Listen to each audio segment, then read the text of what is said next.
Hello student, my name is Komal. I am from HCG Institute. Today we are here to discuss a topic about DNA replication in biology class 12.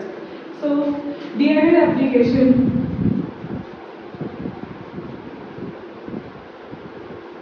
सबसे पहले तो हमें यही पता होना चाहिए कि what is replication. Replication is the process to making copy of DNA and RNA.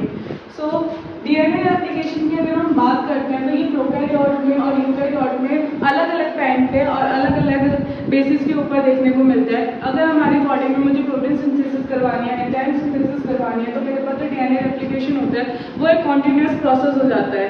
लेकिन अगर हम किसी प्रोकैरियोट की बात कर रहे होते हैं तो प्रोकैरियोट्स में जब इनको डिवाइड करना होता है उसी टाइम पर ही डीएनए को रेप्लिकेट करते हैं. It's mean prior to fusion.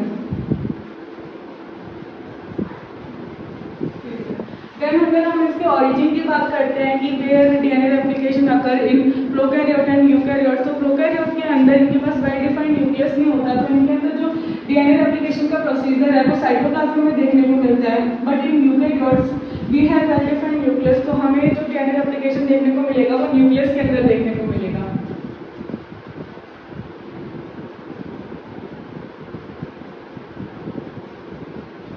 ये तो हो गई ओरिजिन और बेसिस की बात कि कब कब हमें डीएनए रेप्लिकेशन करना है. तो हम अगर डीएनए रेप्लिकेशन को स्टार्ट करते हैं तो सबसे पहले हमें यही पता होना चाहिए कि डीएनए प्रेजेंट कहाँ है, लोकेटेड कहाँ है और किस फॉर्म में लोकेटेड है.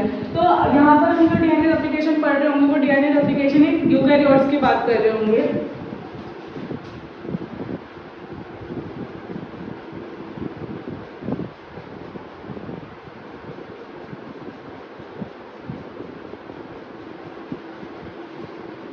हमारे पास 2.2 मीटर का इतना लंबा सा डीएनए है. हमें इसको एक कंडेंस फॉर्म में रखना होता है 10⁻⁻⁶ माइक्रोमीटर के न्यूक्लियस के लिए, न्यूक्लियस के अंदर. तो हम डीएनए को इसके ओरिजिनल फॉर्म में ना रख के इसको एक कंडेंस फॉर्म में रखते हैं जिसका नाम हम क्रोमेटिन दे देते हैं. इस क्रोमेटिन को हमें डीएनए रेप्लिकेशन करवाने के लिए इसको डीएनए के फॉर्म में लाना जरूरी है. लेकिन मैं एक बार में पूरे क्रोमेटिन को नहीं खोल सकती अगेन, क्योंकि मेरे पास इतनी एनर्जी नहीं है और न्यूक्लियस में इतनी जगह नहीं है कि मैं एक बार में पूरी इंटायर लेंथ डीएनए की कवर कर सकूं. डीएनए रेप्लिकेशन क्रोमेटिन के एक स्पेशल पार्ट से स्टार्ट होता है जहां पर हमें थायमिन, एडेनिन और थायमिन की रिपीटेशन देखने को मिलती है. एडेनिन थायमिन में अगर हम हाइड्रोजन बॉन्ड्स की बात करते हैं तो यहाँ पर डबल हाइड्रोजन बॉन्ड्स प्रेजेंट रहते हैं. लेकिन अगर हम गुआनोसिन और साइटोसिन की बात करते हैं तो वहाँ पर ट्रिपल बॉन्ड्स प्रेजेंट है. तो हमें इसको ब्रेक करना इजी है. इस वजह से हम ऐसी रिपीटेशन को ढूंढते हैं जहाँ पर एक ही ज़्यादा नंबर में प्रेजेंट हो. तो इस रीजन को हम इन केस ऑफ यूकैरियोट्स हम ओरिजिन का नाम देते हैं. But in case of prokaryotes हम ओराई का नाम देते हैं जहां पर इनिशिएशन होगा रेप्लिकेशन का. तो ये हमारे पास 2.2 मीटर का डीएनए है. अगर मान लिया जाए कि यहाँ पर हमारे पास ए और टी की रेप्लिकेशन बहुत ज़्यादा है तो हम यहाँ से प्रोसेस स्टार्ट करेंगे रेप्लिकेशन का और इस वाले रीजन को हम नाम दे देते हैं रेप्लिकोम. इस रेप्लिकोम को हमें प्रॉपर स्टडी करने के लिए 2 पार्ट्स में ब्रेक करना पड़ता है. तो हमें ये कुछ इस तरीके से नजर आ रहा होगा.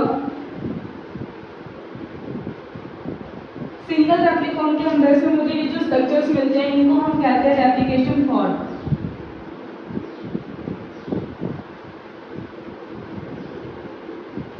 नहीं, काफी आगे का पोर्शन हम नेक्स्ट पार्ट में कवर कर रहे होंगे. Do like, share and subscribe our channel. Thank you.